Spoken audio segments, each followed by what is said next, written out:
You can't buy trust when you need it. You have to have earned it long before then. It's about who you are, empathy and sincerity, and what you do, competence and integrity. Trust starts with how you treat people. A few years back, while I was traveling across the country for my first day in a new job, my mother died unexpectedly. How my new work family responded set the tone for some of the biggest workplace changes of my career over the next few years.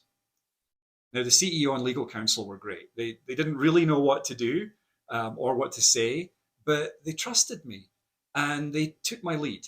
They asked how and what I wanted communicated and to whom. They offered to postpone my start, which was really no small thing. They'd waited 3 months for me to finish up some of my previous commitments and almost a year on this search and 9 months recruiting me. Since my family at the time was scattered across four continents, I really had nowhere else that made sense to go. And focusing on work was helpful. So I stayed the week at the corporate office and I worked. The head of HR went into mother mode.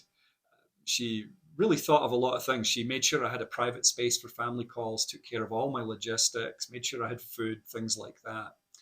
The head of marketing asked me to tell her all about my mom and what she was like. If you've ever lost anyone close to you, that's exactly what you want, whether you know it or not. The executive assistants were both just so kind and helpful and funny. Um, on the reverse, I did have one executive that told me all about himself and clearly and aggressively marked his territory and then called me 4 times during my mother's funeral to run some ideas past me.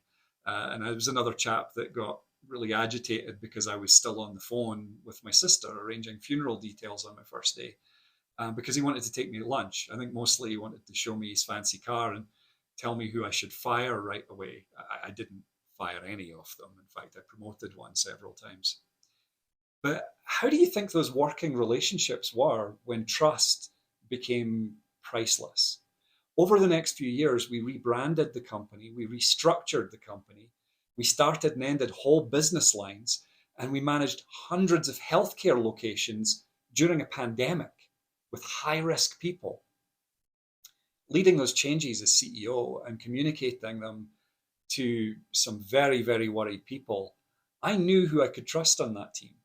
I knew who gave a darn about people because those first day impressions were reinforced again and again and again as these phenomenal, wonderful leaders showed their compassion for the team and the clients in big and small ways. There are plenty of leaders that know how to manage change. They can plot out the Gantt charts and make sure nothing's missed, at least on paper. No less a strategist than Mike Tyson once commented, everyone has a plan until they get punched in the face. The level of trust among that team meant that nothing hit the floor.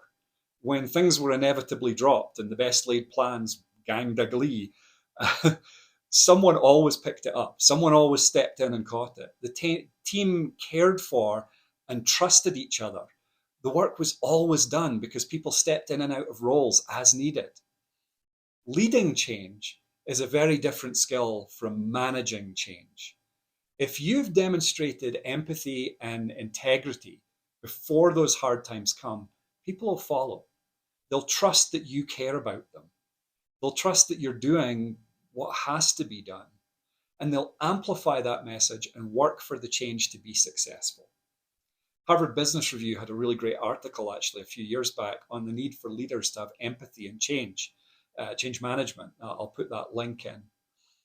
Empathy is a characteristic that unfortunately is conspicuously absent in many leaders. And yet, it's the one most needed, particularly to have that trust through change. When you're doing the hard things, it matters if you care how it impacts people. They can tell if you mean it, and they're more likely to accept it. It must be necessary if they know that you give a darn about them. It shouldn't be hard. Be a good mammal. When you need the trust of a team, you have to have earned it beforehand. It makes good business sense to treat people like people, but mostly it's just the right thing to do.